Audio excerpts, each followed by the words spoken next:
Prologue. Kai slides the knife into my chest so smoothly I almost don't feel it. Almost. My eyes catch his golden hair, turned silver in the moonlight. He looks perfect, pristine, as he always does. Serene.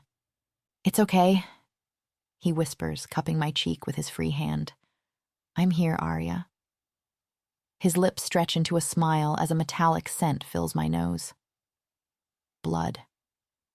I'm wounded, fatally wounded. And Kai did this. My Kai.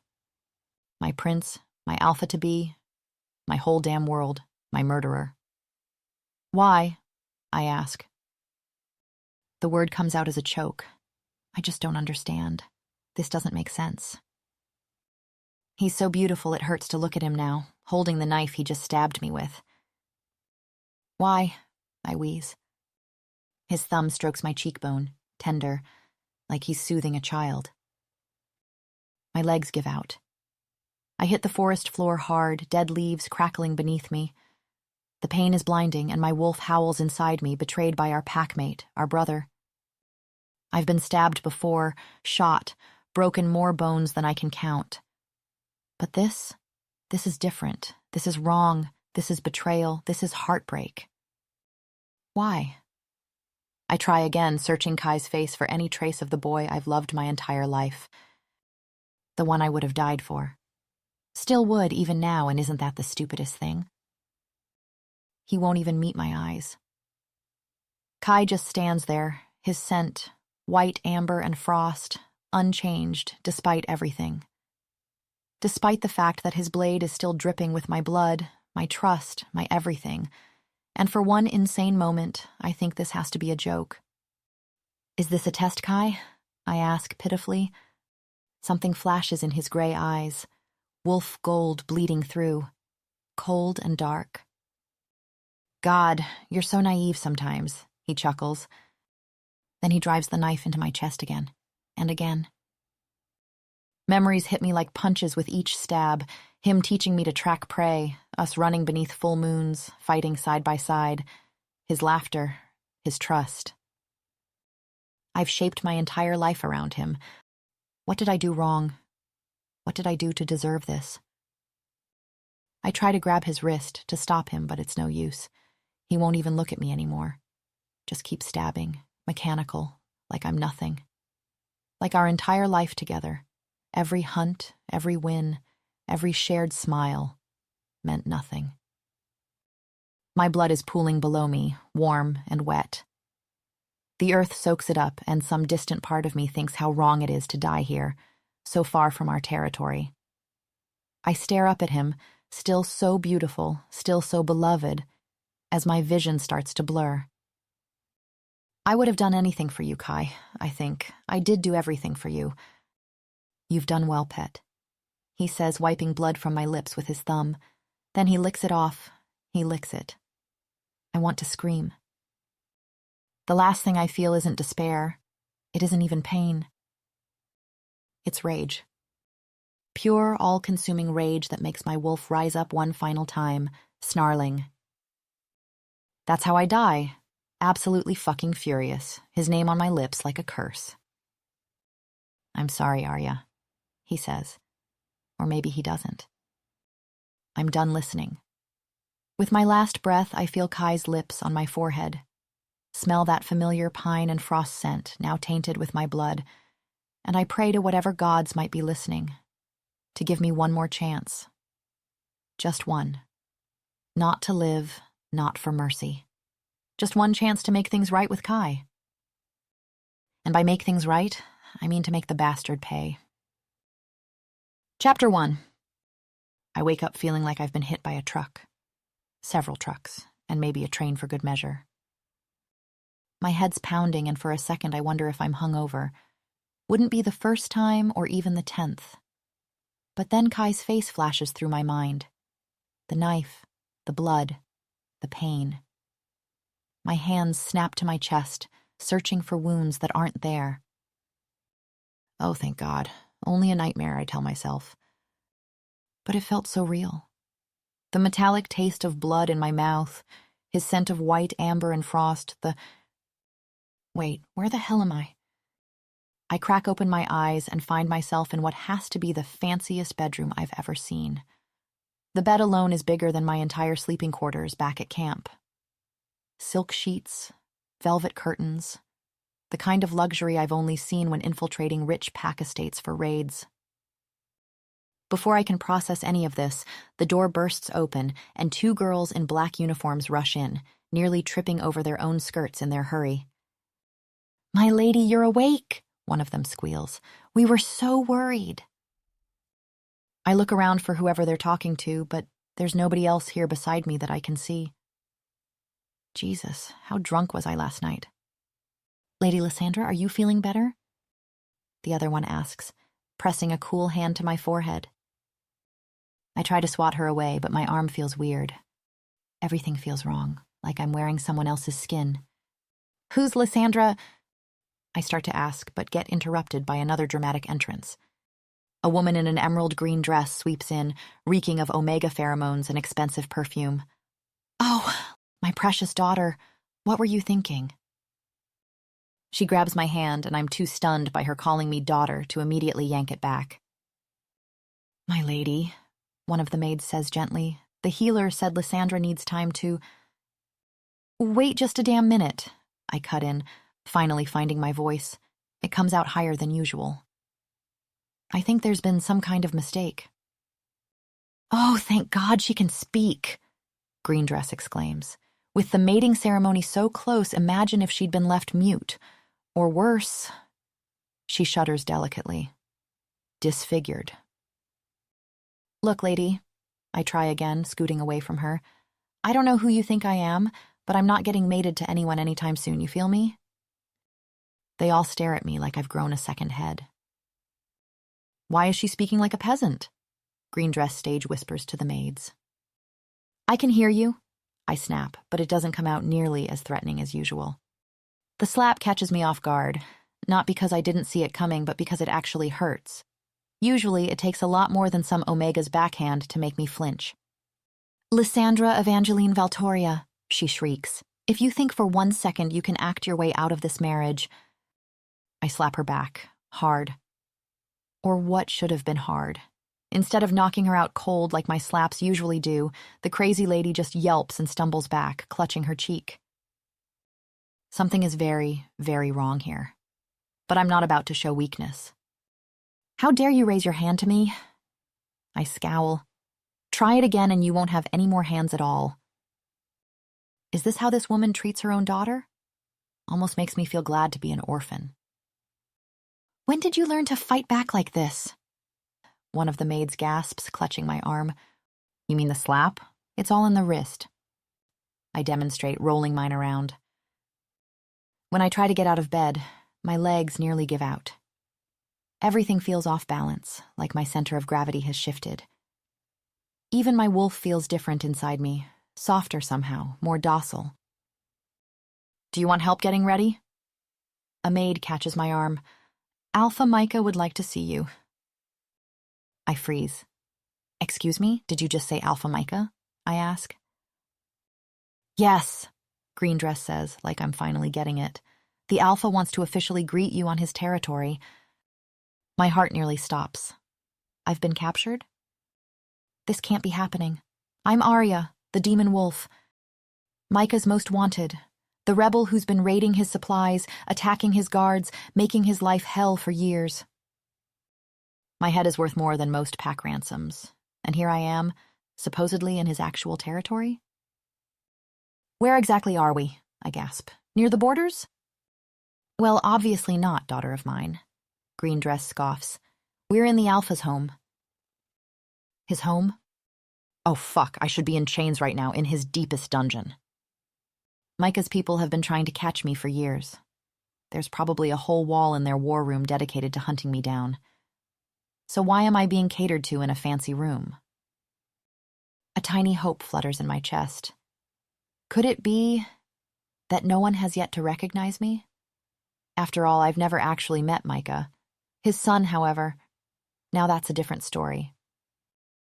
What about Rafe? I clear my throat. What about the Alpha's son? Is he here? He came home last night, if you must know. The lady in green tells me with a conspicuous smile that makes me gulp. I'm screwed. If Rafe finds me here, I'm as good as dead. While I'm quickly calculating escape plans, the maids drag me to a vanity mirror. I look up, considering taking one hostage, and pause. There's an Omega girl at the vanity.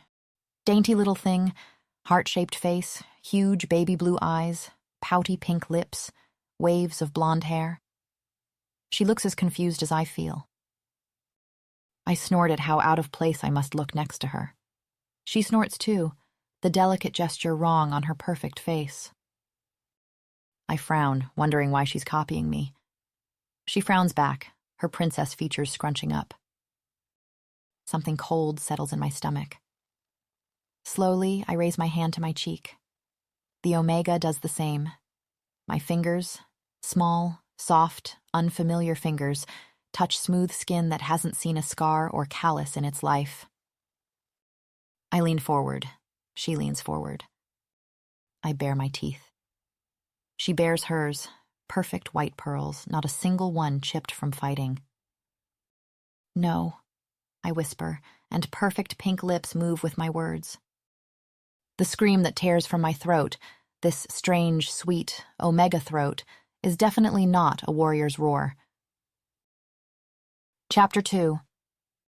I don't know what to freak out about first, the fact that I'm somehow stuck in the body of some Omega princess called Leandra, or that I'm casually strolling through enemy territory without anyone trying to kill me. A guard actually bowed to me. Bowed. To me. Usually they're too busy throwing knives at my head. This is surreal. This whole morning has been surreal. I got a bath, an actual bath with rose petals and everything, then breakfast with real coffee and fresh pastries. Now I'm wearing a dress that probably costs more than everything I own combined. They even painted my face, though I don't see the point since this Leandra girl already looks like a Barbie. Stop fidgeting, Isolde, the green-dressed woman who's apparently my mother, hisses. You're acting like a common beta. I resist the urge to tell her exactly what this common beta thinks of her attitude. This is too good an opportunity to waste. I'm right in the heart of enemy territory, and they're letting me walk around like I own the place. Kai's going to laugh his ass off when he hears about this. The demon wolf, right under their noses. Kai, my chest tightens unexpectedly. For a second I see moonlight glinting off a blade, smell white amber and frost, feel the sharp bite of steel. No, that was just a dream. Had to be. Kai would never hurt me. He's my best friend, my brother, my alpha-to-be, the true heir, my purpose, the one I've sworn to help reclaim this territory from Micah's tyranny. Leandra, Isolde snaps, your scent is all over the place. Control yourself. Right. Another weird thing. Everyone keeps commenting on my scent, like I'm some rare flower they're afraid might wilt. Back in my real body, people usually just wrinkle their noses and mutter about rogues stinking up the place. I have to crane my neck to look up at everyone.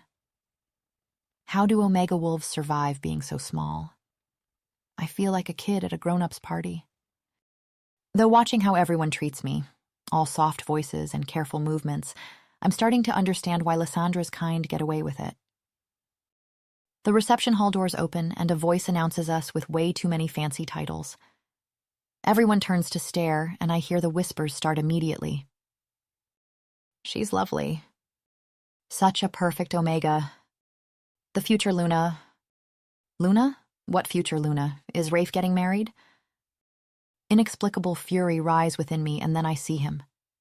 Alpha Micah, the enemy, the tyrant, the man I've spent my life fighting against.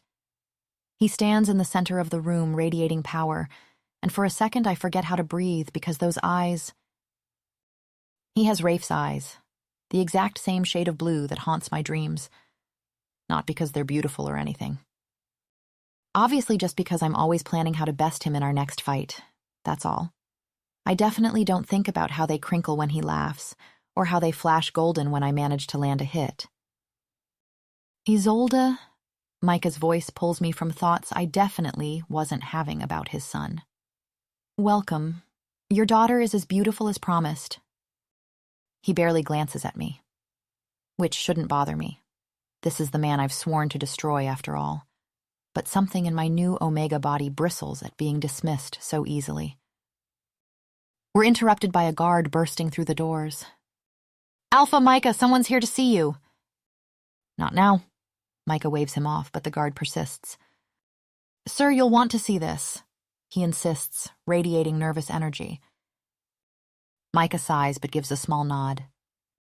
And then my world stops turning, because Kai walks in.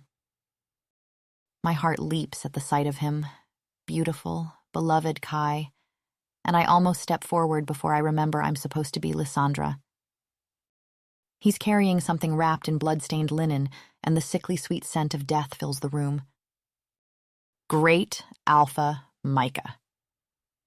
Kai inclines his head, voice dripping with reverence, and my blood turns to ice. What is he doing? This is Micah, the usurper, the man who stole his birthright, who drove us into exile. Kai's bowing to him like some common beta, and my hands clench into fists so tight my new delicate nails break skin. If our brothers could see this. If Zara could see her son groveling. Nephew. Micah's eyebrow arches. What a surprise. Brave of you to show up here. Brave or incredibly stupid. Kai bows even lower, and I have to bite my tongue to keep from snarling. This is wrong. Everything about this is wrong. Tell me why I shouldn't throw you in the dungeons right now? Because, Uncle, Kai's voice is steady, controlled. I've come to swear allegiance to your pack. The room erupts in gasps and mutters. Someone actually laughs. You expect me to believe this? Micah's voice is ice. When your mother has been waging war on us for years, all so you could take my son's place? My mother is foolish, Kai says, and my jaw drops. This conflict serves no one. Our pack is outnumbered, lacking resources. Oh, now you care about the people you've brainwashed into following you? Brainwashed? My teeth grind together. How dare he? We're stronger than ever. I'm right here in his house, undetected, ready to prove my loyalty, Kai continues, carefully laying his burden on the floor. I've brought you a gift.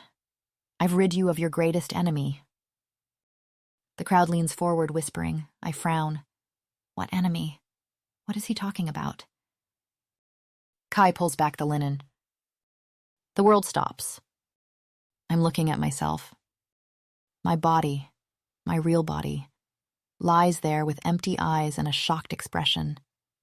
Dark hair matted with blood, multiple stab wounds in the chest. These are the remains of the demon wolf Arya storm, Alpha. I want to shake my head at the sight. No, that's not possible. Even Micah seems bewildered as he stands. Are you saying you... He begins, stupefied. Yes, Alpha, Kai confirms, his voice is clear, proud. To end the war, to show our good intentions, I killed Arya myself. The metallic taste of blood fills my mouth, the knife sliding in. His scent, white amber and frost, his hands petting my hair as he killed me. It wasn't a dream. My best friend, my brother, my everything, he murdered me. Chapter 3. My world fractures into sharp, painful pieces. That's my body. My actual body lying there dead on the floor. And Kai, my best friend, my brother, murdered me. Stabbed me over and over while petting my hair like I was his favorite dog being put down. After everything we've been through, after everything I've done for him, our whole pack lives and dies for him, the true heir, guarding him and Zara with our lives because that's our purpose, our calling. And he just handed my corpse to Micah like some twisted gift basket. I want to scream, to grab him and shake him and demand why. My hands shake with the need to hit something. For crying out loud, daughter. Isolde's fingers dig into my arm. This is wonderful news. This girl was an enemy of the pack. That's when I notice everyone's reactions. They're smiling, cheering. Some are actually clapping like this is cause for celebration. The room spins. My bodies is lying on the floor. It's there because Kai killed me. Everyone's happy about it.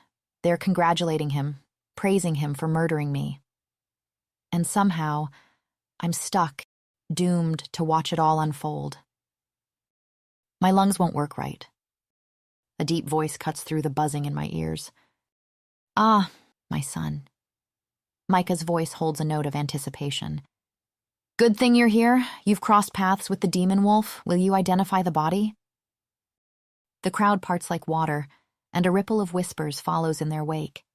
Even in my fractured state, I can't miss how the energy in the room shifts, tenses at his approach. Rafe. He moves through the crowd with that fluid grace I know too well, all-contained power and lethal elegance. My eyes find the small scar above his left eyebrow, a gift from the night I nearly had him cornered in that warehouse. He gave me one to match, right along my jawline. Well, my real body's jawline? We're kind of even that way, trading scars.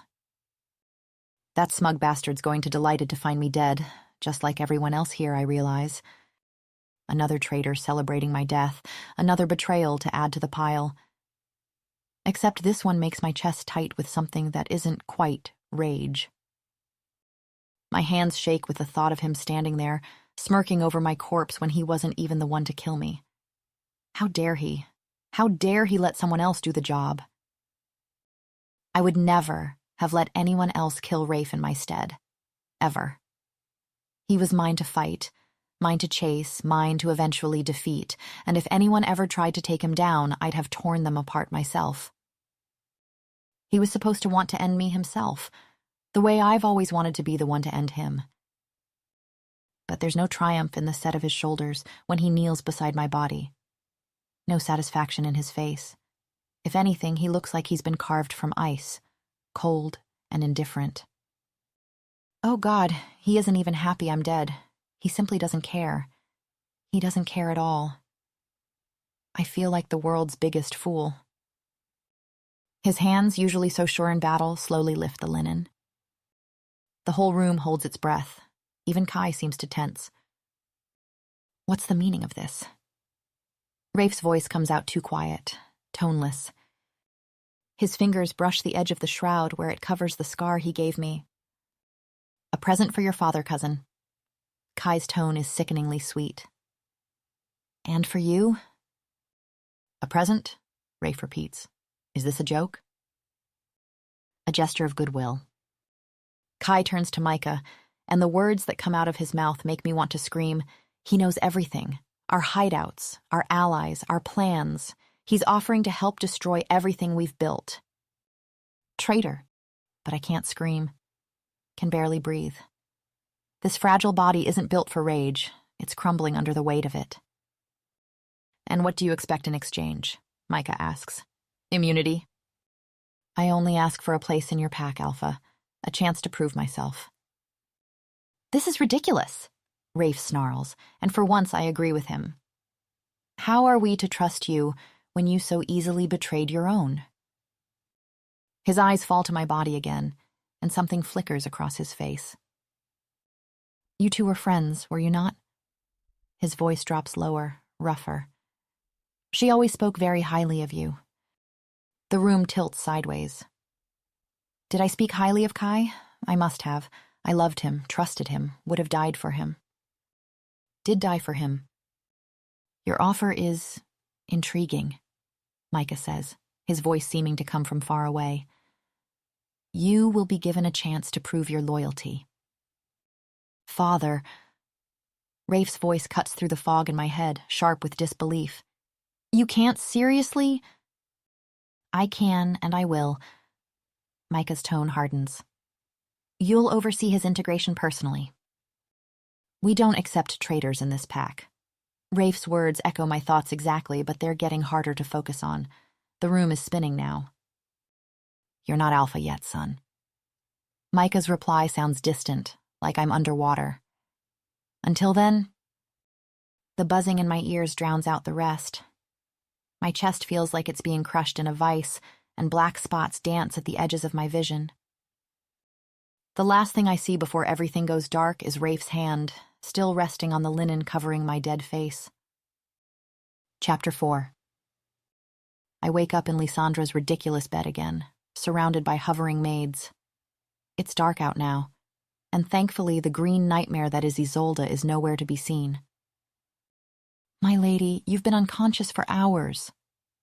One maid dabs my forehead with a cool cloth. "Your mother shouldn't have made you go out so soon after your accident." Accident? I want to ask what they mean, but my mind is too busy spinning with everything else. Kai's betrayal, my own dead body, everyone celebrating my death like it's a holiday. The weight of it all crashes down on me suddenly. All those years of fighting, of bleeding, of pushing myself beyond every limit. The countless nights spent training, the battles where I'd nearly died, the missions where I'd killed to keep Kai safe. I'd given him everything, my childhood, my loyalty, my whole damn life. And for what? So he could murder me and dance with our enemies on my grave? Something hollow opens up in my chest.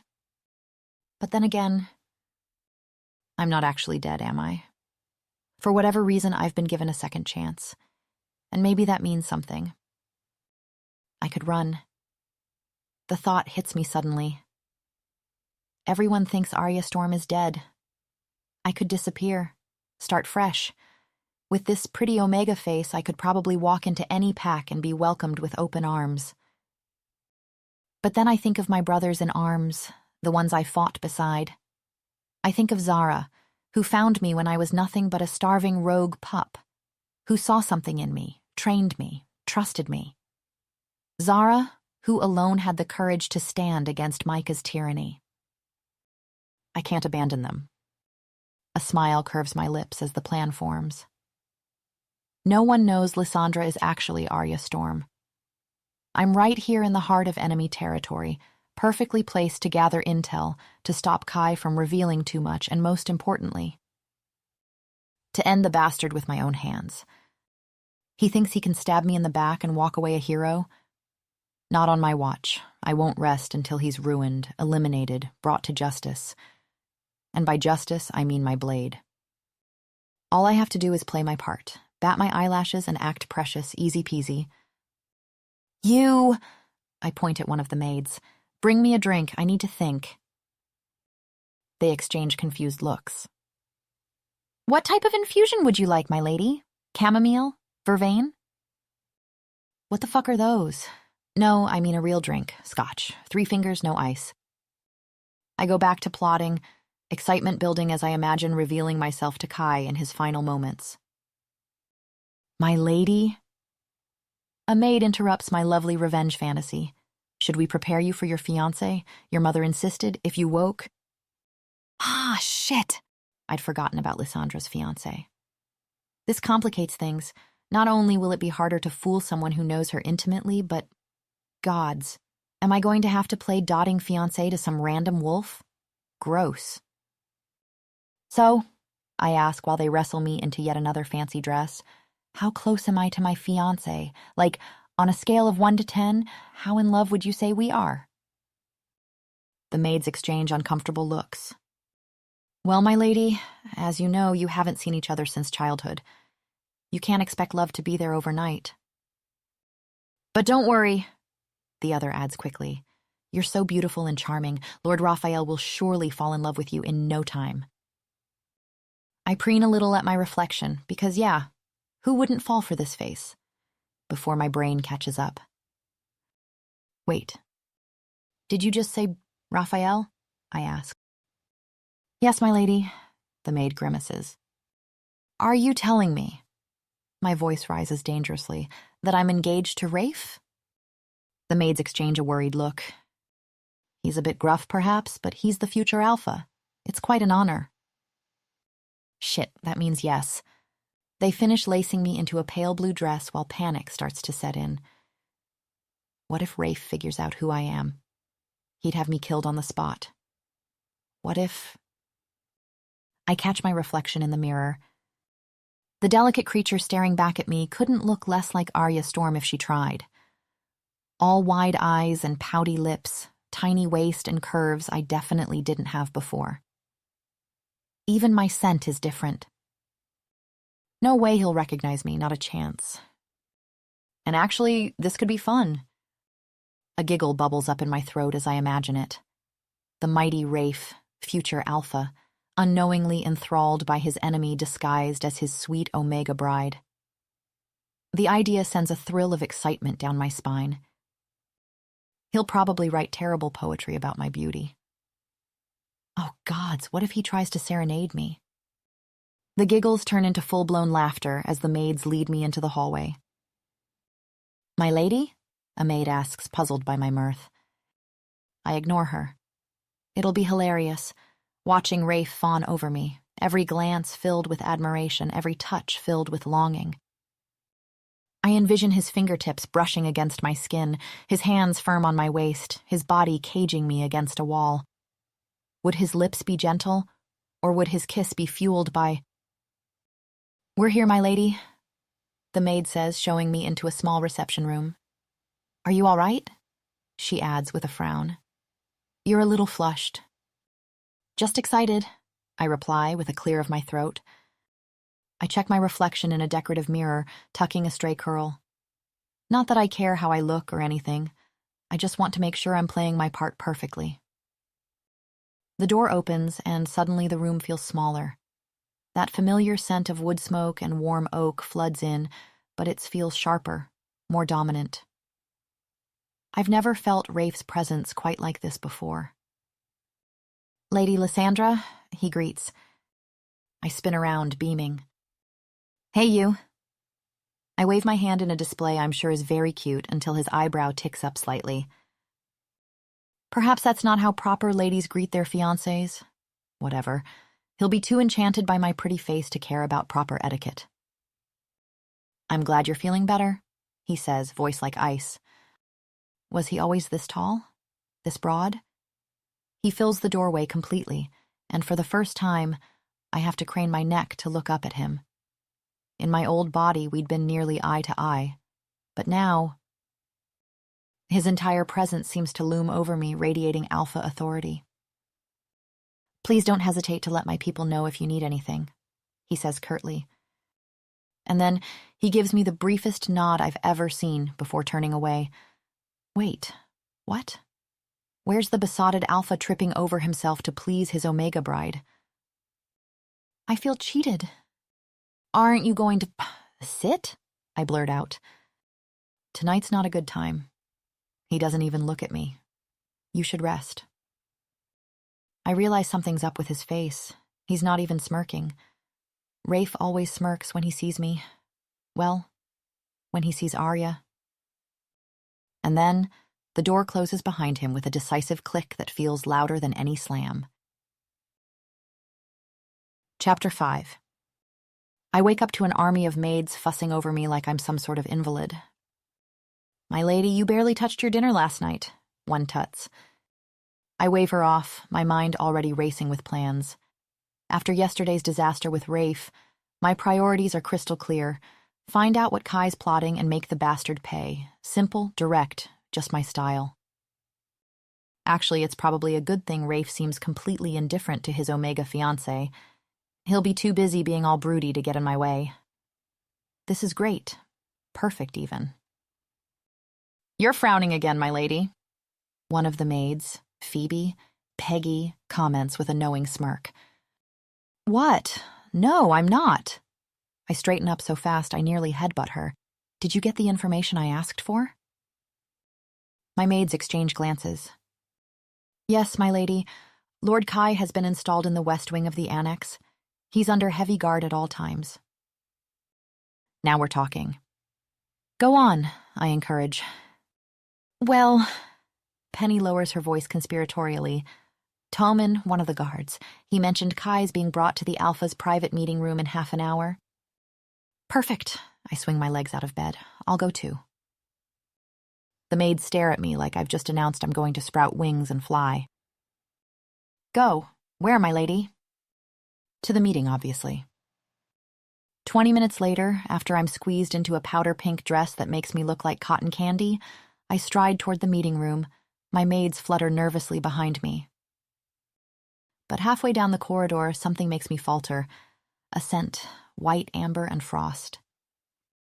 My pulse spikes, my throat closes up, and suddenly I'm back in the forest, leaves crackling beneath me as I bleed out. As he pets my hair and watches me die. And then Kai steps through the doorway. The sight of him hits me like a physical blow. He looks exactly the same, golden hair, perfect features, that familiar smile that used to mean home and safety and brotherhood. But now all I can see is how that same beautiful face watched me die without flinching. What a lovely surprise. Lady Leandra, I presume. His voice, God's his voice. How many times had that voice encouraged me, guided me, made me feel like I belonged somewhere? I must say, he adds, the rumors of your beauty hardly do you justice. Kai bows respectfully, yet somehow making the gesture feel invasive. Perhaps it's the way his eyes rake over me. I want to snarl, to fight, but my body just freezes, prey still under a predator's gaze, and I hate myself for it. No need to look so frightened, pet, Kai murmurs, leaning in close enough that only I can hear. I know I'm the enemy here, but I'd never harm such a pretty little thing. The word slices through me like another knife to the chest. He used to call Arya that, late at night around the campfire, his fingers threading through my hair. Pet. I thought it was meant only for me.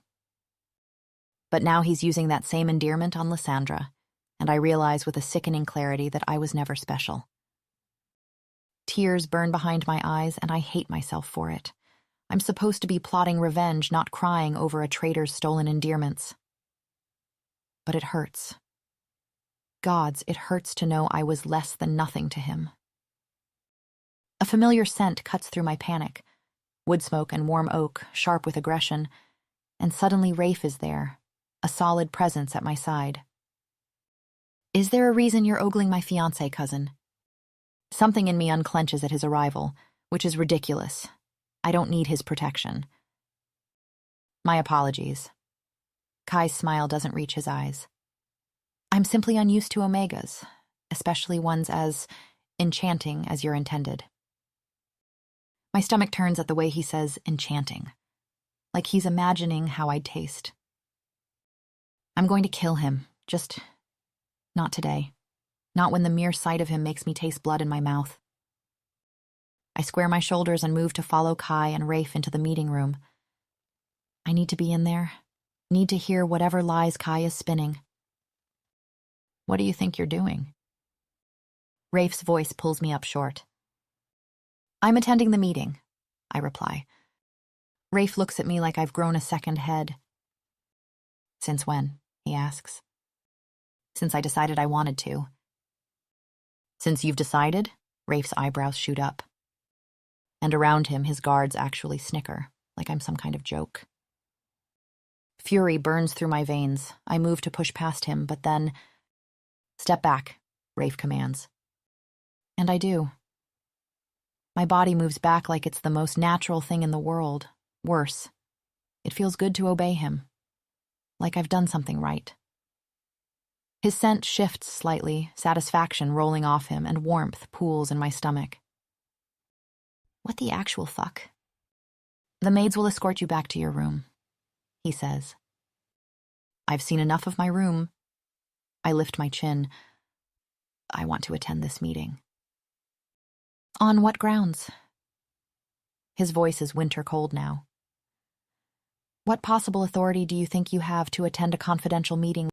I'm your fiancé, I exclaim. Surely that means I'm allowed to go where you go. I try to move forward again, but a growl rumbles through his chest.